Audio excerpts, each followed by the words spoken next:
लगाव, दिन में कहो राम रात मौज, गुरु मूरत शशि चंद्रमा,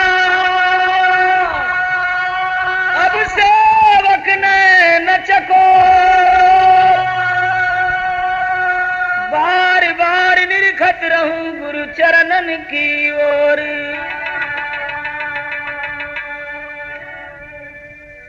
कि जय जय बाबा भीम जी, अब धन्य तेरा अवतार, अब उनकी कृपा से मिला है हमको जीने का अधिकार।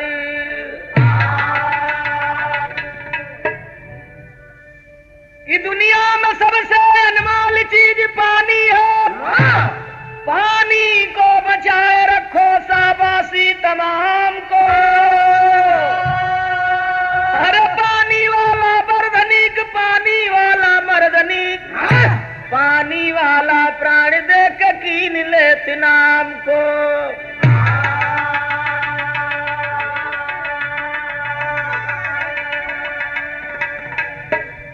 कि पानी से नारनीक, पानी से तलवारनीक, पानी दार मोती तभी कभी बहुदाम को।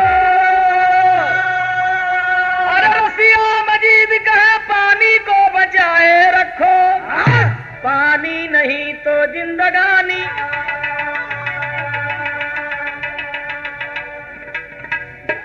अच्छा साथियों, तर्ज वही बाजों भाई साहब से आप लोग सुन लो कि कहत बाड़ी भारत के जननवा रे, कहत बाड़ी भारत के जननवा रे, सजनवा हमार बड़ा लहरी।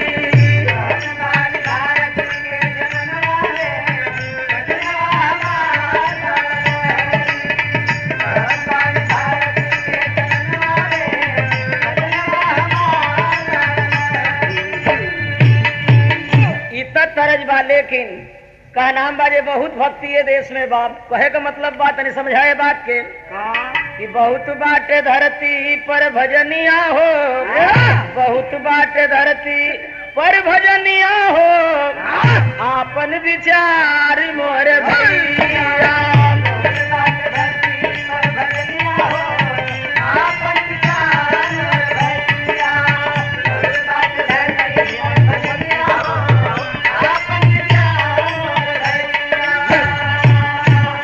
पहली रंग का भक्ति बाई में कुछ ना करे के बाद खाली अपन भेष बना लेवे के भाई हमार तो हर भक्ति ना हो। ये बाबा जी लोगन का बाभन लोगन का भक्ति है। एमे थोड़ा सा अपन भेष बना लेवे के बाद लोग कहियन जे बहुत बड़ महात्मा आप हुआ। कौन भक्ति बा आप लोगन के सामने देखत हुआ रोज रोज कि अब टीका त्रिपुंड भस्मा तन पे लगावा,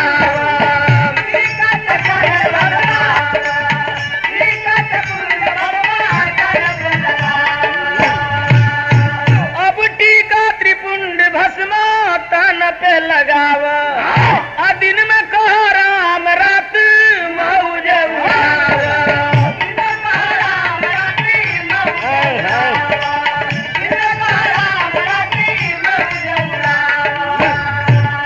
ये बात के समझ ला पहली भक्ति बम कुछ ना करे के बाद चंदन पत्थर पर रगड़ दो, 3 ठे अंगुरी घसेट के 3 ठे यहाँ खींच दो, 3 ठे यहाँ खींच दो, लगले 3 ठे यहाँ खींच दो, दिन भर राम राम कहा, रात में जवन मन करे वो करो। सवेरे गोड़ लागे वालन के ठेकान ना रही। चिरंजीवी चिरंजीवी अपन कहल करा जैसे मैं उम्र बगली में धैले हुआ छीटत चलता रहे केहू मुई नहीं। हम तो कहते नहीं 85% के लोग की जितने पंडितन का गोड़ लगला जा और जितने जिया जिया कहलन उतने हाल दे तो हम लोग मुआ तो रात चल गया जा। यही से हम पंडित जी लोगन का गोड़ लागल छोड़ दिले कि न लोग जिया कही ना हम कब मुआ। आज जौने दिन से तोहनो लोग गोड़ लागल छोड़ देब ये धरती पर मऊत तो हम लोग की लगे ना आई। हम तो कहते नहीं 10,000 वर्ष से हमनी का बाप दादा पंडित जी लोगन का गोड़ लागल तनी साल भरू लोग हमनी का लगी तो का छोट हो जाये लोग। तो देश में हल्ला हो गया कसिया बड़ा गाड़ी देता है, हम कौन गाड़ी देते हैं? कौनी डिक्शनरी में गाड़ी है? हम ना तो हर गोड़ लागत तू आशीर्वाद अपनी बगली में धैले रह, ले जाके अपनी लड़कन के आशीर्वाद दे दो, उहे जीहन हमनी का मतियौला का काम नहीं बा। तो ये एगो भक्ति बा जौन पंडितन का भक्ति बा। एमे बाभन बड़ा हमन से मजा काटत हुवन कह नाम बाम कि अब टीका त्रिपुंड भस्मा तन पे लगाव दिन में कह राम रात मौज उड़ाव भीख मांग कर जजुमनिया हो भीख मांग कर जजुमनिया हो आपन विचार मोर भैया जजुमनिया हो आपन विचार मोर भैया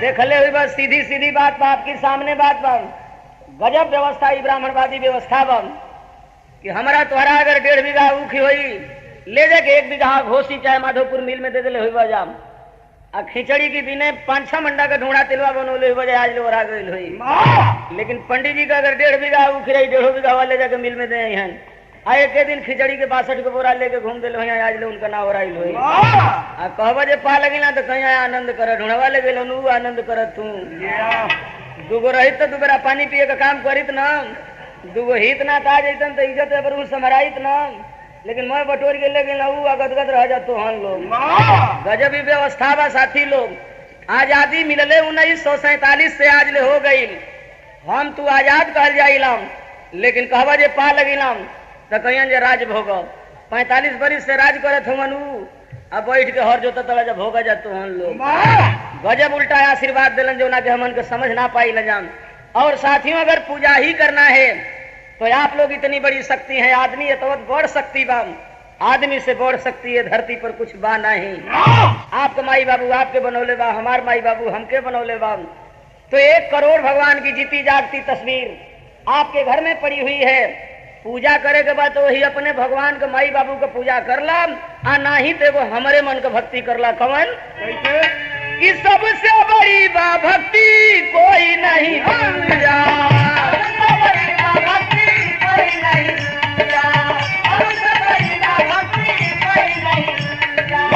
अरे सबसे बड़ी बा भक्ति कोई नहीं दूजा सबसे बड़ी हो ले इंसानियत पूजा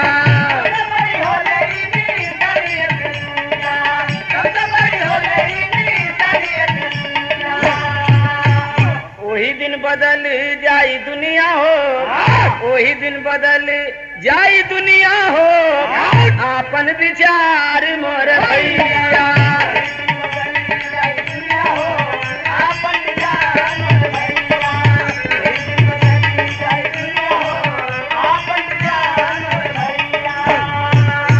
साथियों जिस मुल्क में आदमी से आदमी की मोहब्बत नहीं है आदमी से आदमी का प्रेम नहीं है वहां कौन सी भक्ति करेंगे ये देश में वो चमार जाति होले ब्राह्मणवादी व्यवस्था में जौना के कुछ छुए का अधिकार न बम आज जितना जना जुटल हुआ अहिर भर कहार कुहार लोहार चमार बिंद नुनिया 85% के लोग मुसलमान एक बात सुन लो हमार कि जब तक आप रामायण पढ़ेंगे जब तक आप महाभारत पढ़ेंगे इस देश में आपका कल्याण होने वाला नहीं है पूछिए क्यों क्या आपने कभी रामायण पढ़ा है तो हमार बिरादर तो बड़ा रामायण पढ़ेलन बड़ा कंठी लगौले हुवन रामायण में लिखल गई बा जे पूजिए विप्र सकल गुणहीनाम शूद्र न पूजिए सकल प्रवीणाम बाभन की देही भर देही खजवट भइल बे तो ओकर गोड़ लागल वो आशीर्वाद देही आकाशीनाथ अगर बहुत प्रकांड विद्वान बाणन तो वो सार का गोड़ मत लागा खातिर जो वही रहवन इस रामायण को पढ़ने से कौन सा आप सवाल हल कर लेंगे कौन सी व्यवस्था आप हासिल कर लेंगे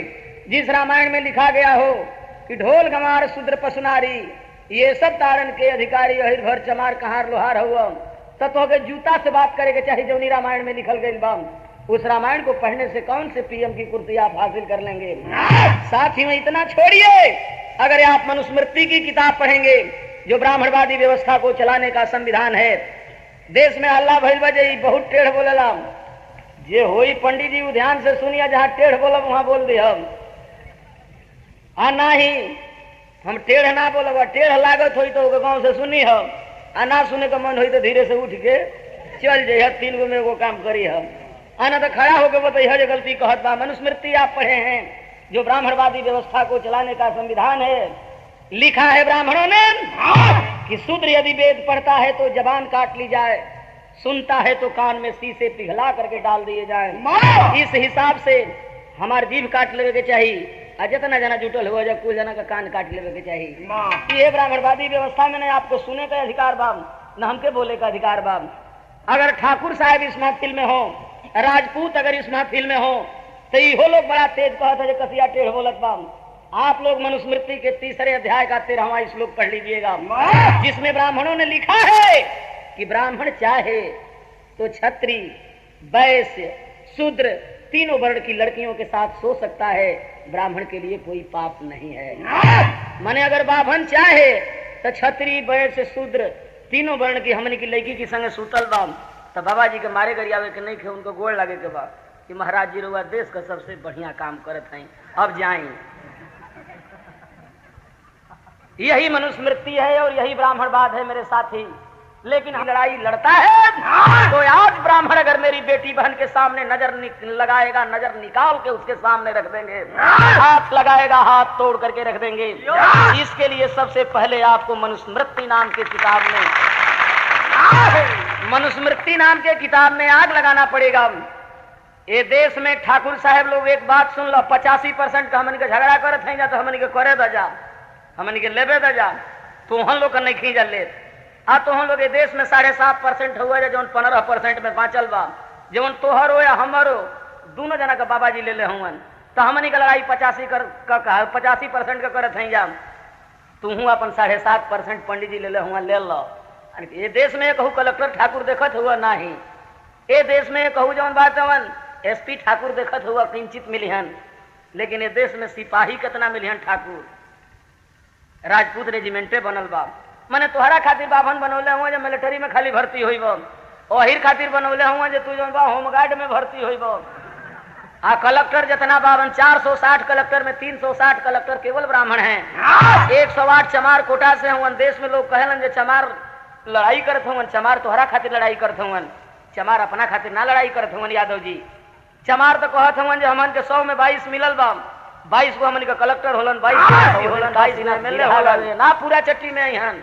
उन लोगन के 100 बीघा जमीन रही तो 85 बीघा छोड़ के तुम लोग में बंटवावे खातिर रही हैं। उन लोग की बगली में 100 रुपया रही तो 85 रुपया ले लिया जाये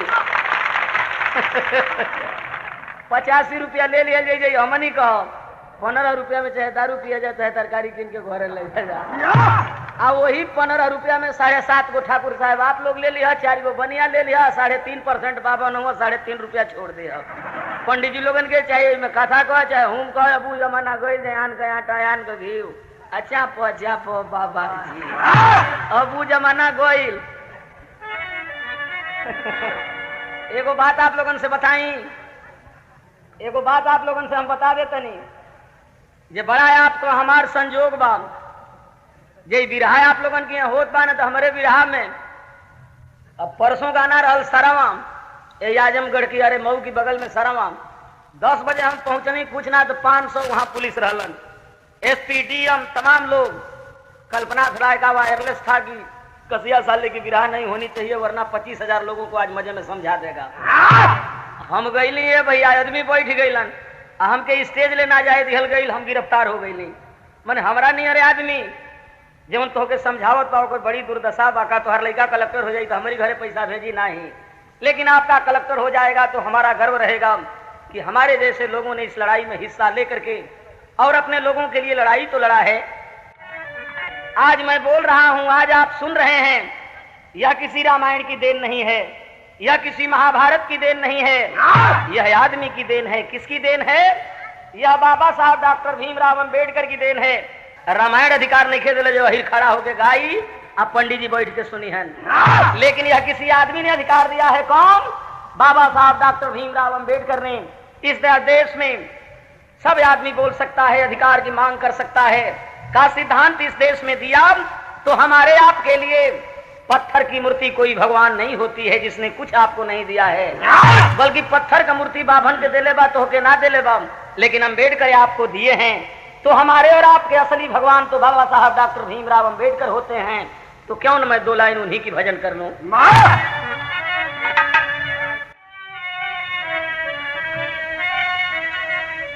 ये बाबा साहब अंबेडकर का भजन बा तरज वही बा भोजपुरी के कि ये बीरा काशी बता द कितना दूर पैरन में चाले पड़ी गयो।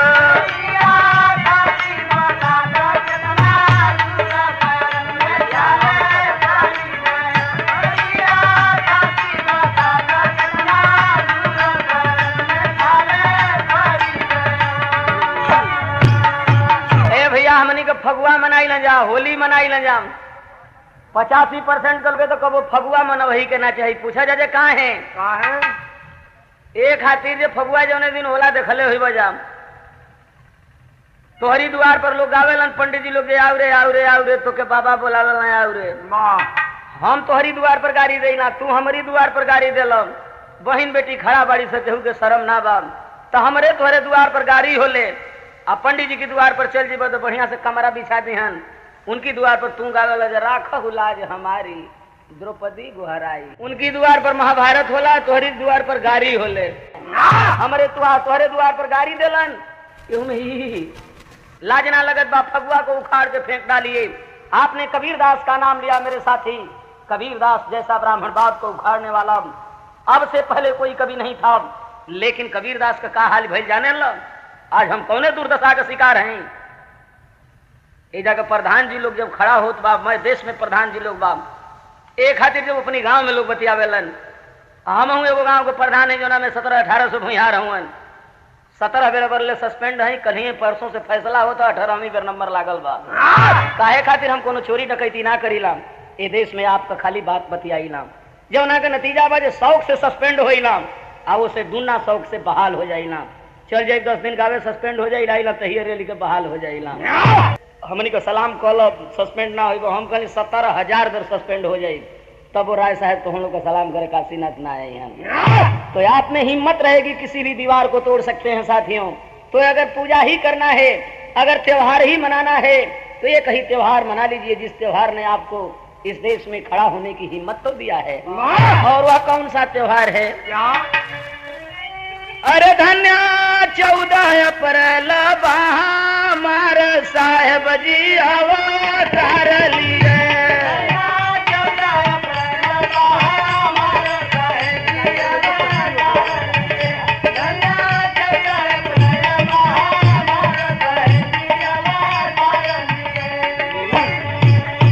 कैसे माहौल में बाबा साहब का जन्म हुआ था कि दल दल पड़ी हमारी भैया,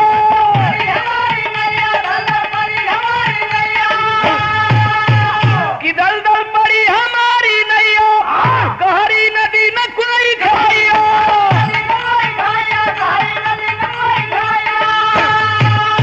अरे गहरी नदी न कोई खवैया, दिहली भीमा बाई जी पतावार साहेब जी अवतार लिए। और तेज रहे मास्टर तनी, और तेज रहे।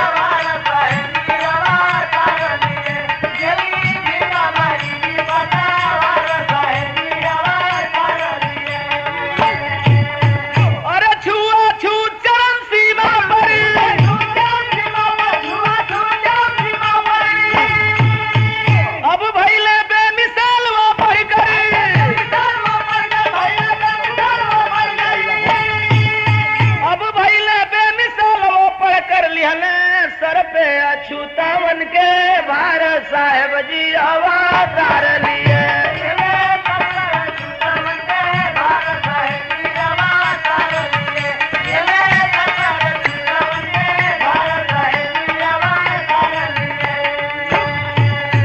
आज मैं जिस काम को कह रहा हूँ 1927 में बाबा साहब ने करके दिखलाया था। भाव है कवि का कि मनुष्य मृत्यु को दिया जलाई,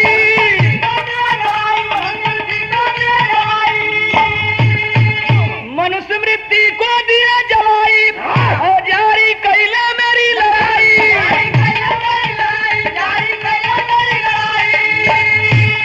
अब जारी कैले मेरी लड़ाई, लेकिन समझे ना हिर भरचा मार साहेब जी अवतार।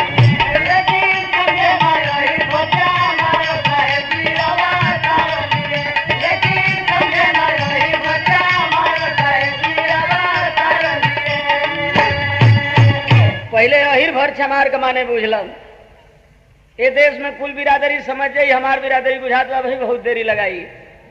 हालांकि आज ले पंडित जी लोग अहिरन के कहानी कहत रहल हो। एगो अहिर रहे अपनी माई से कहल से ससुरारी जाई, ओकर माई कहल से सीधे चल जाइए। तो जब जाए लगल तो बिच्चा में तरकुल का पेड़ पड़े, वहू पर चढ़ के उतर के जाओ जो टेढ़ मत हो जाई। एक को बेर अहिर नाराज ना भइलन।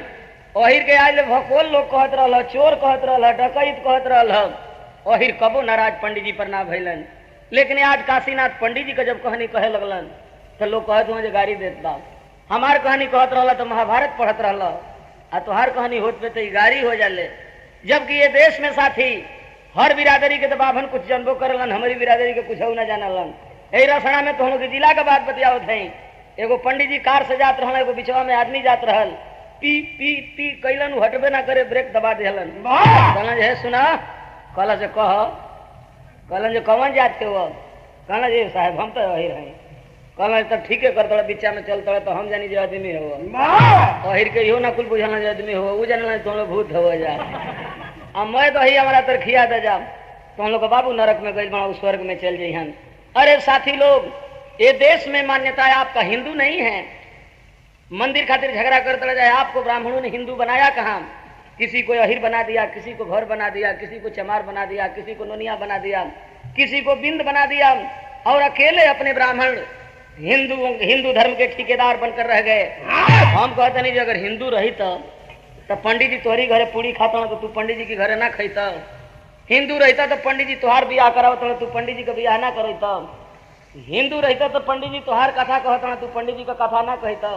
हिंदू रहता तो पंडित जी का गोड़ तू लगत तोहार गोड़ ना लगतन। लेकिन तू हिंदू ना हो, खाली उनके फायदा करे खातिर हिंदू हो।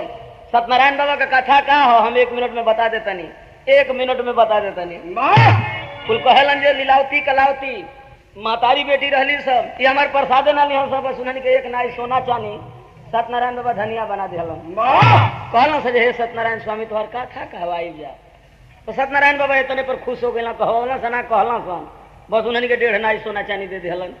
हम सत्यनारायण बाबा से ही पूछते नहीं, जरे सत्यनारायण जेवन बनिया तोहर कथा ना कहलन से, खाली कहलन से तो उन्हन के 1.5 नाई सोना चानी दे दिहलन। आकाशीनाथ का बाप दादा न मालूम को 100 बेर को 1000 बेर तोहर कथा कहवा के प्रसाद बांट दिहलन। लेकिन काशीनाथ के उनकी मेहरारू के झूलनी बनवावे भर सत्यनारायण बाबा सोना ना दिहलन। हाँ, एगो काम जरूर सत्यनारायण बाबा कैलन, जौन घरे दही रहल वो पंडित जी खा घलन, जौन 1.5 सेर सीधा रहल आटा वहू के अपना के काली खातिर ले चल गईलन। आ 10 रुपया पानी के रेटा मुकदमा लड़े खातिर रहल, वो पंडित जी गुरुदक्षिणा में लेके चल गईलन। आ कुल जब बटोर के पंडित जी ले जाए लगलन तो हम कहलन जे अरे गुरु जी गोड़ लागिला, कहलन आनंद करब। मैं ले गई वो सत्यनारायण बाबा तुम लोग एगो आनंद दिले हुए, चाहे कथा कहवा के करा जाए चाहे बिरहा सुन के करा जाए, ये एगो आनंद ले रह जाए, ये सत्यनारायण बाबा दिले हुए। तो मेरे साथियों, मेरे कहने का मतलब क्या है? अरे हमारे तो संस्कृत में इंटरमीडिएट में 100 में 87-88 नंबर रहल, लेकिन हम पढ़ब मनोजवम मारुतुल्य वेगम जितेंद्रियम बुद्धिमता वरिष्ठम वातात्मजम वानरजूथ मुख्यम श्री रामदूतम शरणम प्रपद्ये। केहू हमसे कथा ना कहवाई जो भकोल है। अगर पंडित जी बकोटत आवत हुवन संस्कृत के नाम पर उतने जानते हैं जो हमारम तुम्हारम मजालम करालम स्वीकारम 150 रुपया लेके चल गए। तो का नाम है मेरे साथी मनुस्मृति को दिया जलाई, जारी कैले मेरी लड़ाई, अब जारी कैले मेरी लड़ाई, लेकिन समझे ना हिर भरचा मार साहेब जी अवतार लिए।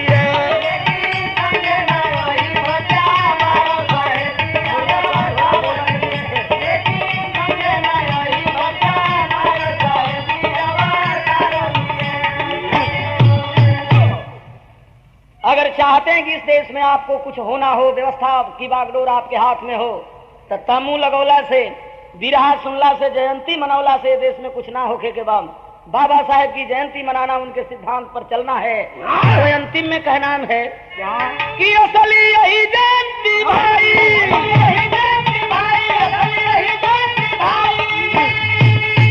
कि असली यही जयंती भाई, आपन लो अधिकार जमाई,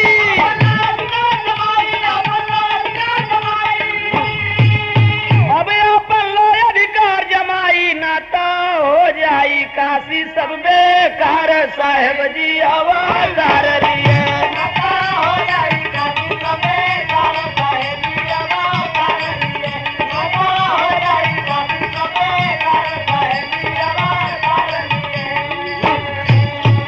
कि धन्य 14 अप्रैल बहार साहेब जी अवतार